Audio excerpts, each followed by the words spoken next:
Welcome back to Heine Brothers Films.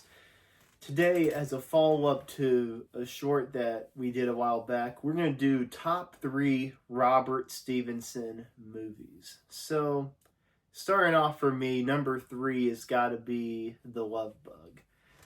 It's got Buddy Hackett, Dean Jones, Michelle Lee, Keenan Wynn is a pretty good villain. Was he in that movie? No, Ed Wynn. David Tomlinson. Was Ed Wynn in that one? No. Okay. We'll have to cut some parts out. Say David Tomlinson. David Tomlinson was a pretty good villain. I enjoyed the comedy. It worked. Of course, there's cheesy parts, but it was enduring cheesy parts that I enjoyed. I've watched it a couple times. It's been one of those where you could, if you don't want to. It's one of those movies, if you got other things to do, you could just put it on the background. It's pretty easy to follow. That type of movie. So, I also like the racing sequences in the movie. I like the different hijinks that Herbie, the car, goes through. And Herbie has a mind of its own, let me tell you. But it's my number 3. What's your number 3? My number 3 is Son of Flubber. It came out back in 1963. It stars Fred MacMurray, Nancy Olson, Keenan Wynn, Tommy Cook, Alan Hewitt, Leon Ames, James Westerfield, Forrest Lewis, Elliot Reed, William Demarais, Ed Wynn, and so much more. It is a sequel from the Absent Minded Professor, which Absent Minded Professor came out a few years before Son of Flubber. It's very good sequel. So if you've seen the Absent Minded Professor, I highly recommend you all see Son of Flubber.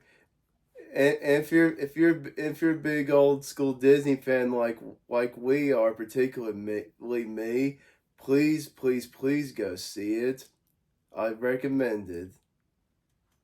Number 2 for me has got to be Absent Minded Professor. So that was probably one of the earliest live action movies I'd watched when I was little. Like old school, like classic movies, like pre-70s. So a lot of it's probably nostalgia, but like I said, great cast. A lot of the cast he's already said they were in that movie as well. Of course, you got Fred MacMurray, Nancy Olson, Elliot Reed, Keenan Wynn, his good villain. Yes, as Alonzo Hawk. Yep. He pretty much played the same character in every Disney movie he was in, but he did a good job at it. He's a highlight of the movies. Yes. Yeah. But I like Fred MacMurray and his happy-go-lucky persona. I'd say this was him like at his best when it comes to that happy-go-lucky role. So if you want to see a happy-go-lucky Fred MacMurray movie, this is the one you gotta watch.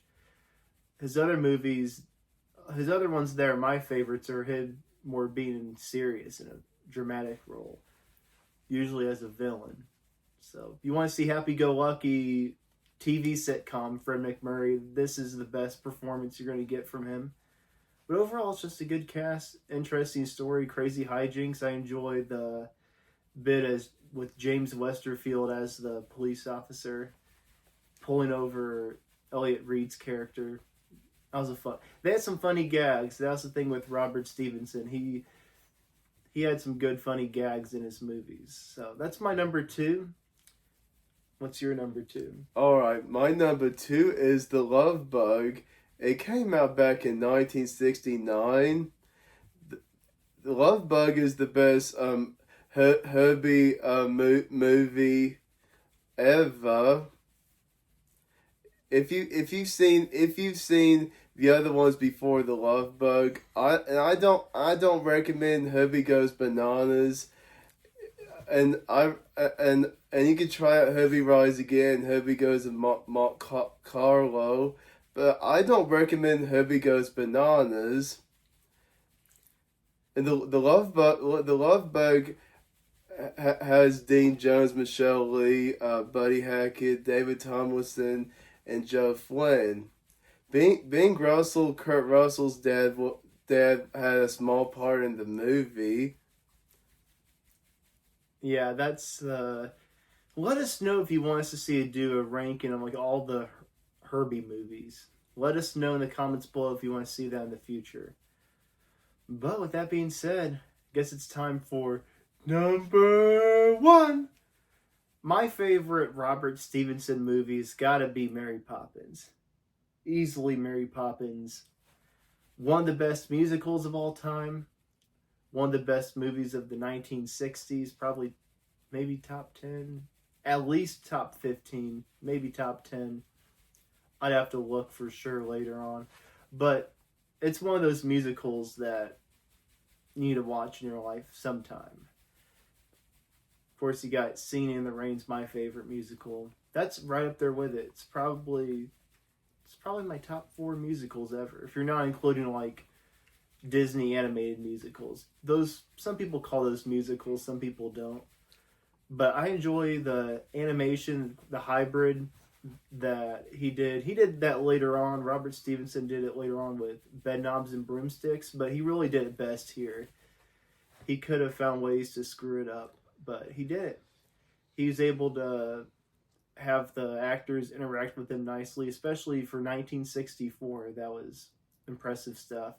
Of course, you got Julie Andrews as the title character. You got Dick Van Dyke being in the worst British accent of all time, but he somehow makes it charming and funny. It's so bad it's good. For real. Of course, you got David Tomlinson again as a villain. Was he a villain in the movie? Yeah, good villain role. And then of course, just overall, the story of Mary Poppins is a good story. I really like the story itself. Julie Andrews with the performance of a lifetime. Hot take, or maybe not. But Mary Poppins is better than Sound of Music to me. I'll just leave it there. Let me know in the comments if you disagree with me, but I like Sound of Music. Sound of Music is up there too. It's a decent musical, but I don't know, something about Mary Poppins, man. Sherman Brothers wrote some amazing songs for it. Probably their best work that they ever did in their career highlights. Dick Van Dyke, career highlight for him too in the role. Of course, you got the child actors. So usually child actors can be a pain in the butt and super annoying. They weren't that annoying. They could have been a lot worse. They could have really been a pain in the butt. They weren't terrible. But that's my number one Robert Stevenson movie. I have a feeling I know what your number one Robert Stevenson movie is. And I think some of our fans will know exactly what it's going to be. It's probably is it your number one movie of all time? If it's not number one, it's probably top 5 favorite movies of yours. So yeah, you're right. You can just go ahead and tell them what your number one is. My number one is, of course, The Absent-Minded Professor, which came out in 1961. 1961. Well, it's probably the best movie of 1961 in general, and in Disney history, and in the live action Disney films. Medfield College had a men's basketball team. And that was another scene I forgot to talk about. The basketball scene is so ludicrous, but it was funny. It worked. Yeah. It worked.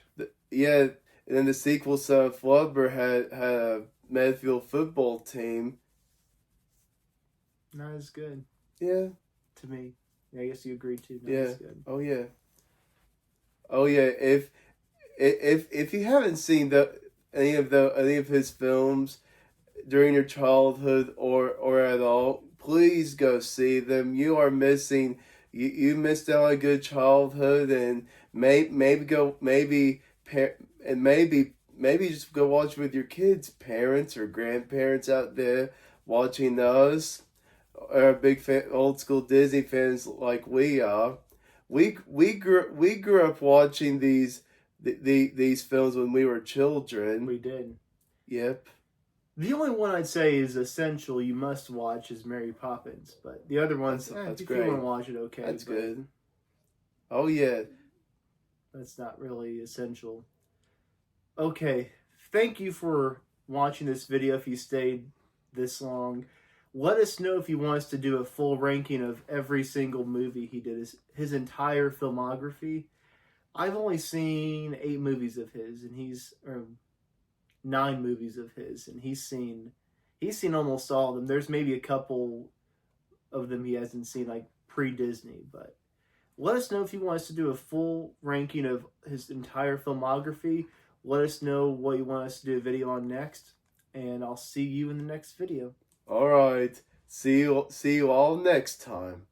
Bye-bye now. Bye-bye.